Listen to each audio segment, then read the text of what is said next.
এবং সবচেয়ে ভয়ঙ্কর ব্যাপার হচ্ছে আপনি যখন কারোর উপর জুলুম করেন, ওই মাজলুম আর আল্লাহর মাঝখানে কোনো ফারাক থাকে না। আল্লাহ ওই ফারাকের পর্দা উঠায় নেয়, দোয়া করলেই ওটা আরশে যেয়ে কবুল হয়ে যায়। খবরদার, মজলুমের কান্না কখনো বৃথা যায় না। জীবনের কোনো না কোনো সময়ে এর প্রায়শ্চিত্ত আপনাকে করতে হবে। জীবনের কোনো না কোনো সময় এর প্রায়শ্চিত্ত করে আপনাকে মরতে হবে। বদুয়া করছে, ডাইরেক্ট কবুল। খবরদার আমার পেনাঙ্গের ভাইয়েরা, আমরা যেন জালিম না হই। In it's any form, operation in it's any form, যেই কোনো ভাবে, যেই কোনো ক্ষেত্রে, যেই কোনো ধরনের হইতে পারে জুলুম। কাউকে আপনি ছোট্ট কোনো কাজে ঠকালেন, বন্টন নীতিতে ঠকালেন, হ্যাঁ, জমি মেরে দিয়ে ঠকালেন, আমানত মেরে দিয়ে ঠকালেন, ইন ইটস এনি ফর্ম যদি জুলুম করে থাকেন, খবরদার, মজলুমের কান্না কখনো বৃথা যায় না।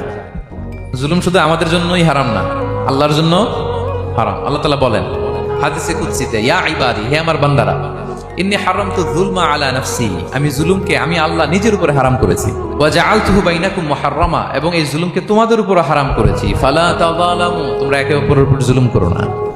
জুলুম শুধু আমাদের উপরে হারাম না, আল্লাহ নিজের উপরে হারাম করেছেন। তাহলে জুলুমের সাথে কি মুমিনের কোনো সম্পর্ক থাকতে পারে? পারে না।